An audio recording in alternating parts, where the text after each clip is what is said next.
Welcome to the Catholic Commission for Social Justice and the Archdiocese Ministry for Migrants and Refugees. Facebook Live, climate change is a human rights issue. And once again, we are very excited to have Mr. Ryan Assiu on our show. Mr. Ryan Assiu is an environmental consultant from Advisors Next Door. And Ryan, I have to say, we always have the best conversations off air. So just to kind of fill everyone in, we're going to continue the really wonderful conversation we were just having. But before we start our conversation, just allow me a few minutes to read to you Ryan's bio. Ryan is a sustainability and climate change consultant who has been working with the Caribbean governments and companies for the past 8 years. He has been instrumental in creating some of Trinidad and Tobago's national policies on the environment and works extensively with civil society to translate policies into action through his company Advisors Next Door Limited. For his climate change work, Ryan was recently awarded, and I'm glad you put this in, Ryan, because I was definitely going to mention it, the 2021 National Youth Award for Excellence in Science and Technology. So I'm sorry. Congratulations, you well deserved. We're very proud of you, Ryan. Welcome back. Thanks for having me back, and thank you for the congratulations. And also thank you so much for the prayers of yourself and all of the Rosary Warriors going into got a lot of rosaries. I mean, I'm really, really humbled to have received that award, and especially in science, because the science right now is looking a little bit scary. So I think it's very topical for us to talk about climate change and to talk about that. So I'm happy to be here today. Yes, and Ryan, you are truly one of our national warriors. So thank you for coming on our show. And today we're going to have obviously, because climate change is so topical, coming up to COP26 in November. But beyond that, we had the budget last week. And Ryan, that's why you're here with us today to discuss how did the budget really land with regards to climate change? So I think the budget was in the right direction when it came to climate change. Was it working at the speed that I personally would have liked? I don't think so necessarily. But I think that when it comes to climate change, there was some content that was heading us in the right direction. So there were a total of, according to my count, 7 items that spoke to climate change issues, mitigation and adaptation. 3 of them were sort of updates on existing things that have been happening over the past year going into 2022. Those things would include things like shoreline stabilization works in certain parts of Trinidad and Tobago, rolling out more CNG stations and getting more CNG vehicles, and an update on the 112 megawatt PV plants that they hope to build in Couva. And in terms of moving forward to 2022, there were 4 items that came out that sort of, again, put us in the right trajectory for addressing climate change. So one of them is the removal of motor vehicle tax, VAT, and custom duties on battery electric vehicles or BEVs. There was also a tax credit of 30% up to $500,000 for carbon capture technology, which is a very industry specific thing. It doesn't really affect the general public so much, but if you're in the business of capturing CO2 in industry, there's an economic incentive there. There was also an allocation of $20 million to Tobago for developing green spaces that include climate change adaptation and renewables. And then there was also talk about the continued removal of fuel subsidies and the rate reviews for utilities that are coming. So even though it wasn't said, made an announcement for this year coming, we know from listening to the Honorable Minister of Finance that electricity rates and water rates and these other things may increase. And I consider that to be a positive climate change measure because it would sort of force people to be a little bit more energy efficient and conserve. Well, okay, so let's delve right into this. So I like the fact that you started off with the BEVs. So just for clarification, the BEV is electric vehicles, and the government has given tax incentives to the wider population to reduce the import of these type of vehicles. And so also to explain the abbreviations, we have the ICE, which is the internal combustion, oh please, internal combustion engine, sorry everyone, versus the BEVs. I feel like we have a war of the vehicles going on right now. But, and it would seem from, just listening to the budget that the government seems to be very much promoting these BEVs. But Ryan, is that really the case? Yeah, I mean, it's definitely the case that they're promoting it. That's definitely the case. Well, whether or not it is going to, as a measure of removing the taxes alone, as a standalone measure, going to transform the entire sector, that I'm not too certain of. But it is an essential piece of the puzzle. It's a good component to remove the taxes to make it a little bit more accessible for people to have access to electric vehicles. Unfortunately, as it is right now in this exact moment in time, the market price of a BEV is, hovering at around 250,000 TT dollars to have them. So it's and that's without the taxes. That's without your MVT and your VATs and all of those things. So even with those things gone, you're still looking at a vehicle that's pretty expensive. So it's not going to transform the entire sector. We have 1 million cars in Trinidad and Tobago, and I don't expect that 1 million cars will change to electric vehicles overnight just on that measure alone. Well, obviously, I mean, for $250, $250,000, we live in Trinidad and Tobago. People like their high-end luxury vehicles with, I mean, we are certainly a society that likes our brands. So really, what is the incentive for, and beyond it not being accessible to large segments of the population? I mean, we're in a state where we're in COVID-19, where businesses are closing down, where people can't really afford to put food on the table. To spend $250,000 on a car, I mean, it just doesn't make a lot of sense to me. Yeah, so I agree with you. There's definitely going to be a segment of society that is going to benefit more than others when it comes to this particular tax incentive measure in of itself. But I think that with the removal of those taxes, it also creates opportunity, perhaps for the government. So, for instance, with those things gone from the public sector transport, meaning PTSC buses and those kind of things, maybe it might become a little bit more affordable to bring in those vehicles in bulk. So you could, like I say, you could see that it does contribute to the electrification of the transportation sector, right?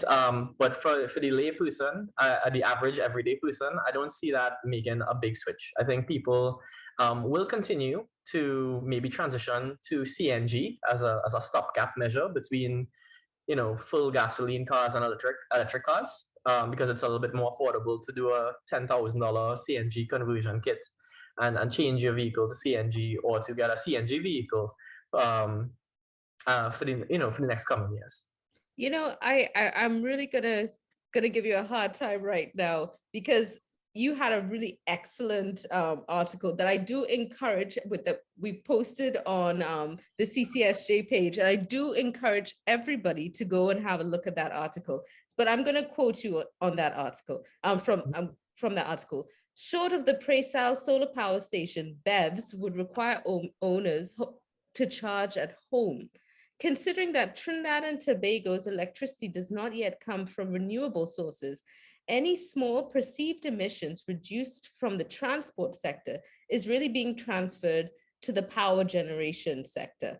Thus, reduction in carbon footprint for now can be considered debatable. So hold that thought. And now I want to add the point that you just made, that arguably our energy rates might be going up in the next few years. So who really are these BEVs for? Certainly they're not for the common man, who really is going to be watching the cost of our electricity rates, which will be rising in the near future, probably in the next 2 years. And I do take your point that it will make people be more conscious of their energy uses, and switching off the lights and switching off your ACs and switching off your radios and your televisions. That's very important. But if we're now going to be charging cars at home and we still will be using tea and tech, I mean, is it feasible? Yes, I think it's still feasible to a certain extent because so what we have to understand about Trinidad and Tobago's electricity rates, which I don't know if many people know, but we do definitely have the lowest rates in the Western Hemisphere, arguably some of the lowest rates in the world. The rate of electricity in terms of Trinidad and Tobago's currency, it's about 28 cents TT per kilowatt hour. Compare that to the rest of the Caribbean, where a kilowatt hour, which is a unit of electricity, is usually going for about $2.30 TT. So even with a RIC rate increase, I'm uncertain. I mean, it waits to be seen whether or not they will increase it to the regional average. I mean, to go from charging people 28 cents to $2.38 is a huge leap, which I don't expect them to do necessarily. Especially as mentioned. I mean, we are in a struggling economy right now. A lot of people are experiencing hardships. The government definitely would not increase the rate tenfold like that. But even with a rate increase, even if you say double, right, you are looking at a monthly gas bill for the average consumer, gas bill inverted commas, meaning that you are plugging in your electric vehicle at home. That is still going to be at around maybe $250 for the month, right? So even with a rate increase, I think that having an electric vehicle will not necessarily be prohibitive when it comes to the fuel consumption for the month. What is prohibitive is just the cost of the vehicle itself, as well as the cost of the installation of the charging infrastructure in your home, because it's not like a 110 plug that you like a Lasco fan you can just plug into your house. You need to have a specific electrical wiring done, right? And I think from my estimates, the rough cost of having that done at your home might be about $15,000. So apart from the cost of the vehicle itself, you have to fit your home properly to be able to charge it. And I mean, that's where the big upfront money is coming from. But I don't think, the rate increase, you should worry about saying that it negates the BEVs. I think the BEVs would still be viable for the people who could afford it. It's just who could afford it. That's really, that's the fundamental question. So speaking of more affordable measures, and you'd already mentioned it, CNG, fueling stations. Now that did arise in this last budget, that the government is installing 15 new CNG NGC stations. Could you give us a little more information on that? So, well, I can't speak on behalf of the government, right? But on the budget, what was spoken about was that NGC CNG, which is the company that has been pushing the CNG sector in terms of transportation, they have 15 stations up. I remember when they first introduced the tax breaks and the incentives for CNG, there was only 2 stations up. So, the fact that they have 15 now is really progressive. Yeah.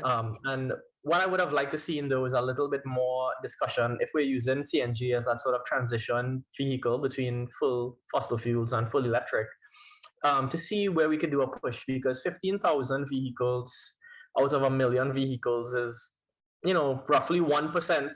And if we were going to really make that transition, I would have liked to see a little bit more, energy put into that thrust as well. Sure.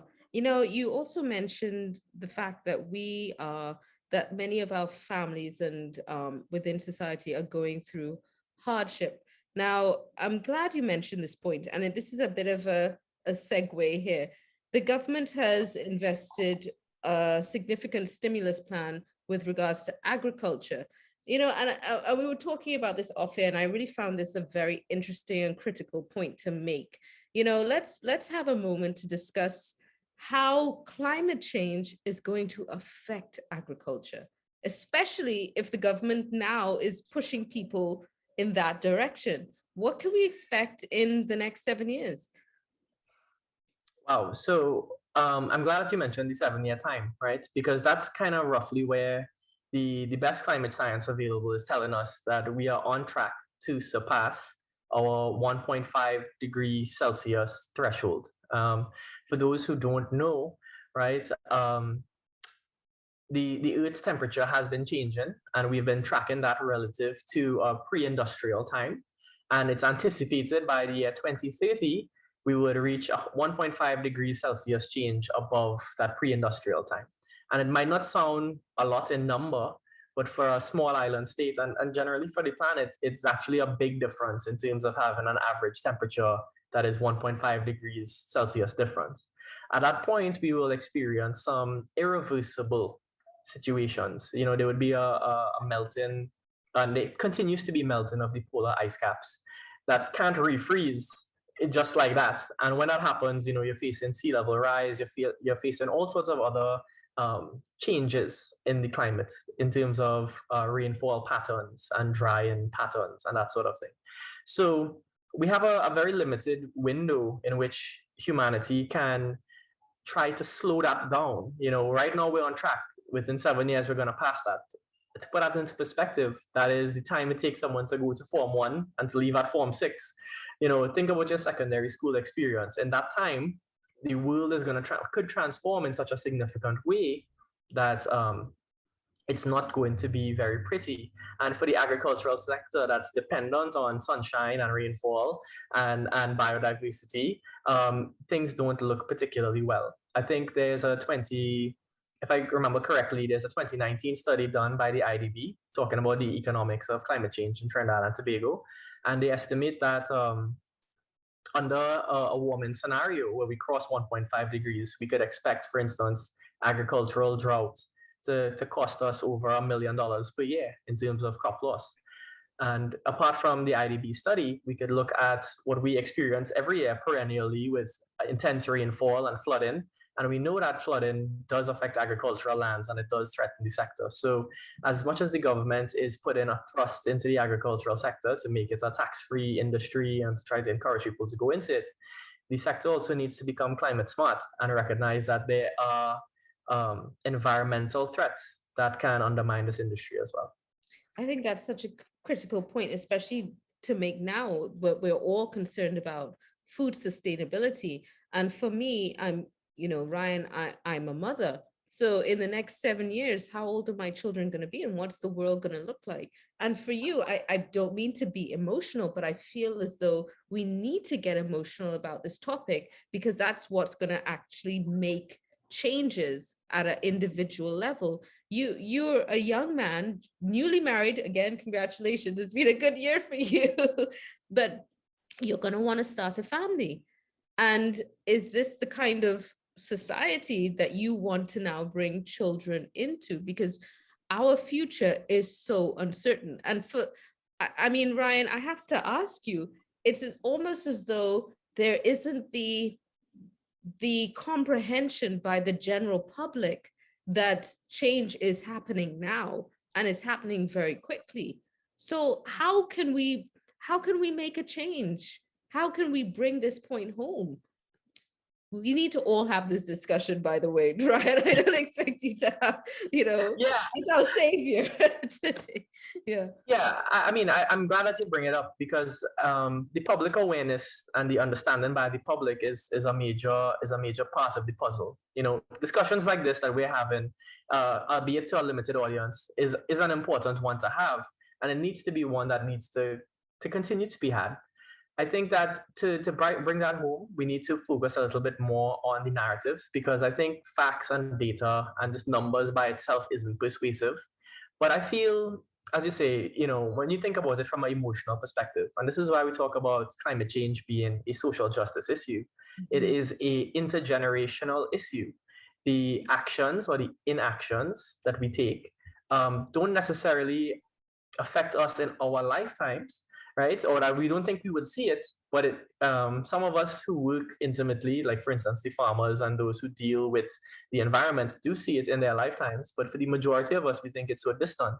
But the reality is that we're at a really unique point in society, in human history, where within 2 or 3 decades, the world is going to significantly change. And you have to think about, as you rightly said, your children and the world that you want to leave them in. At the bare minimum, you want to leave them in a world that is safe. You want to leave them in a world where they don't have to worry about losing their home to a hurricane or to extreme weather events. on a note on that, we saw just a couple of weeks ago, Trinidad and Tobago had such drastic microclimate variations, right? We had hail in Aruca, and we had blistering sun down here in Princestown, and for a small island, that's a scary thing to see such dramatic changes in microclimate happening. And we've seen also multiple consecutive years since 2017 coming on till to now, where Trinidad and Tobago has had to access our catastrophe insurance with the CRIF because of intense rainfall in 2017, 18, 19, and 2021.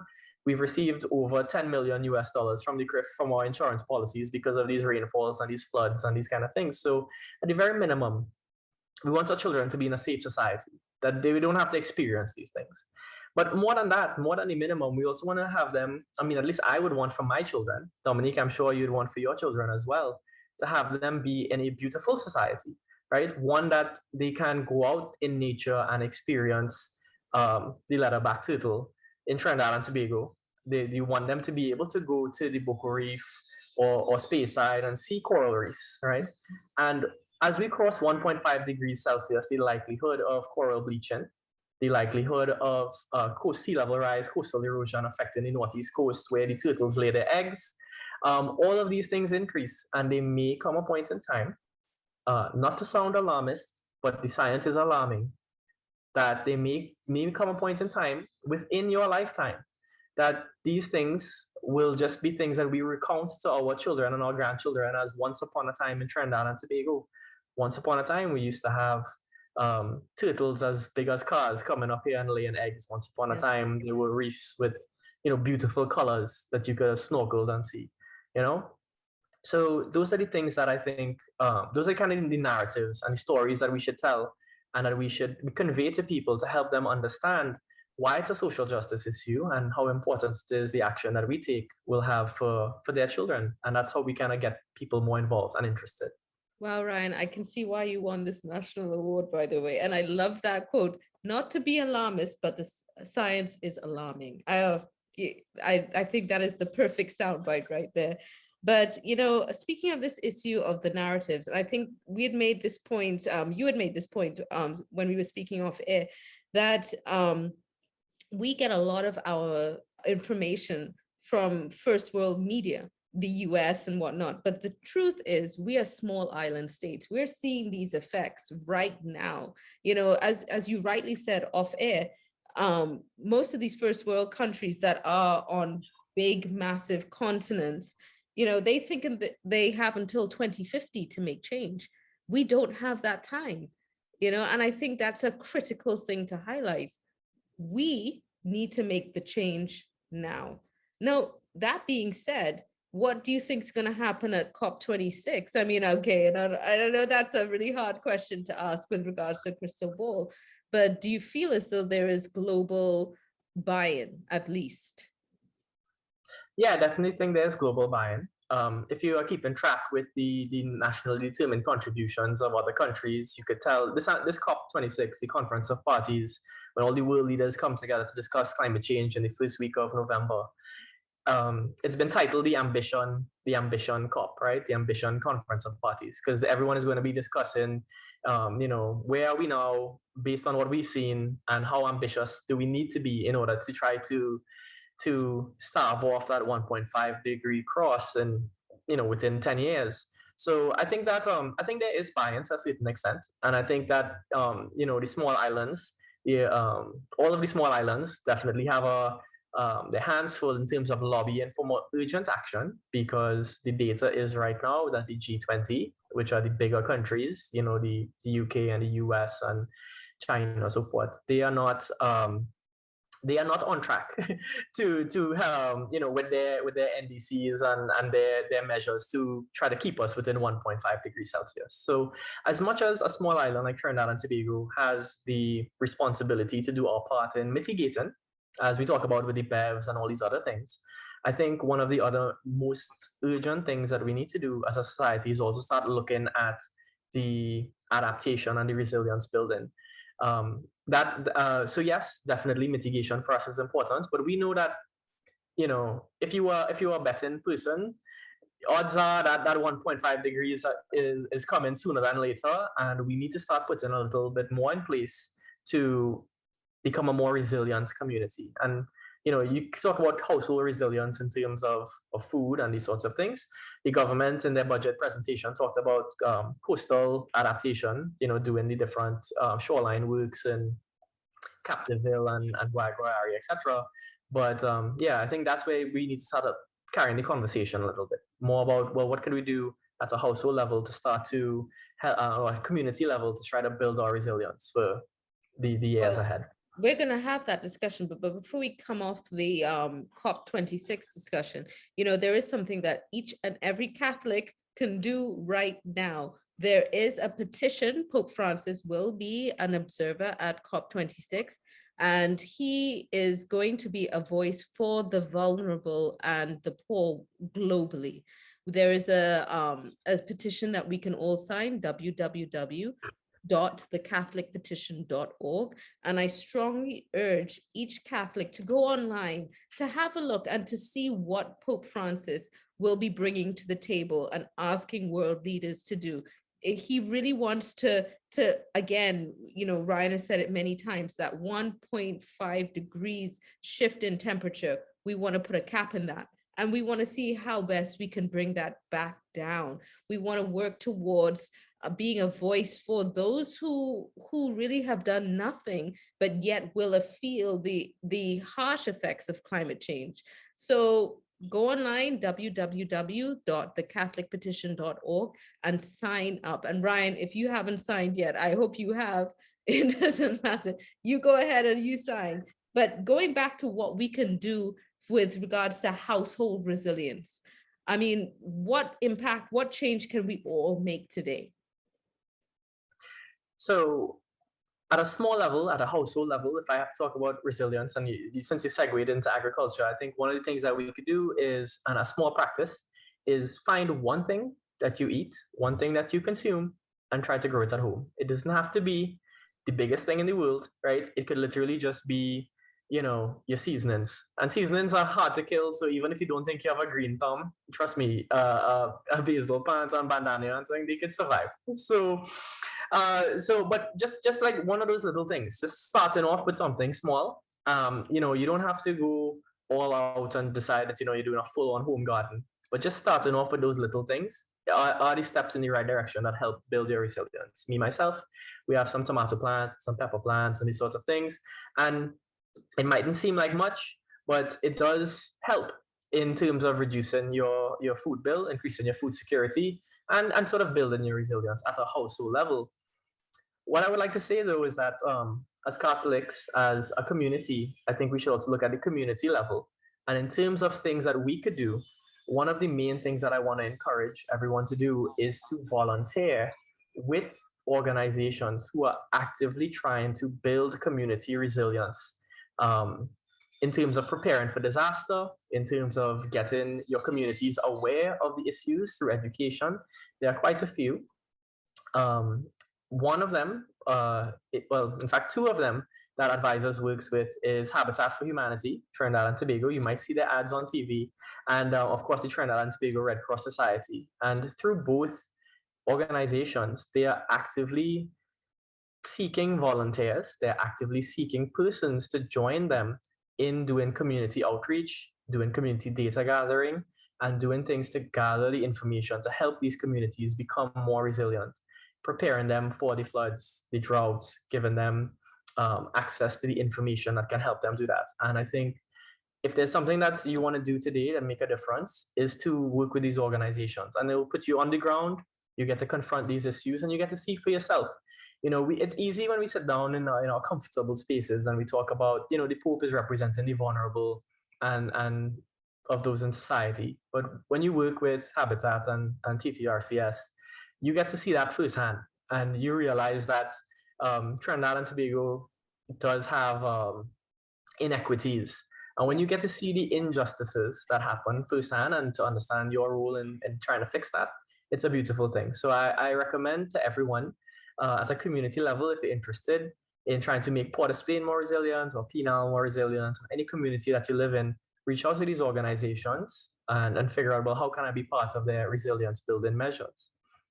And one last plug I would like to say in terms of volunteering here at Advisors, we had a project where we compiled a list, in fact, an interactive map of civil society civil society organizations, which include NGOs, CBOs, faith-based organizations, all related to the environmental work. So even if you don't think you want to deal with climate change, but you are interested in working with an NGO who does recycling or biodiversity conservation, we have a map that has over 50 NGOs in Trinidad and Tobago with their contact information.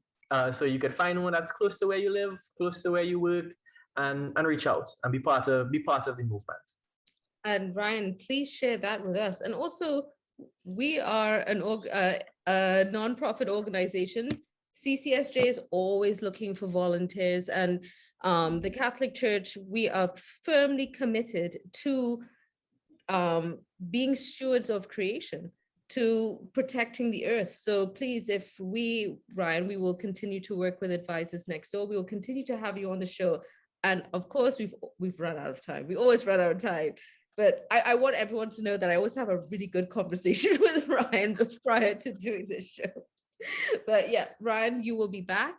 We come back when COP has started, and we would love to have your analysis on how the proceedings are going. Are you going to be viewing the talks? Are you attending virtually? So I intend to. So I intend to follow it as closely as I can virtually. I wouldn't be there in Glasgow with the parties that represent Trinidad and so forth, but I will definitely be paying close eye on how the deliberations go, and when the final statements come out, I'll definitely be giving it a detailed review, just as I did this budget. Awesome. So we will definitely have you back on the show to really kind of pull that apart. But thank you, Ryan. It's always a pleasure. On behalf of the Catholic Commission for Social Justice and the Archdiocese Ministry for Migrants and Refugees, thank you, Advisors Next Door. Thank you, Ryan. We stay next door, Ryan. We need your advice. I don't know what to say.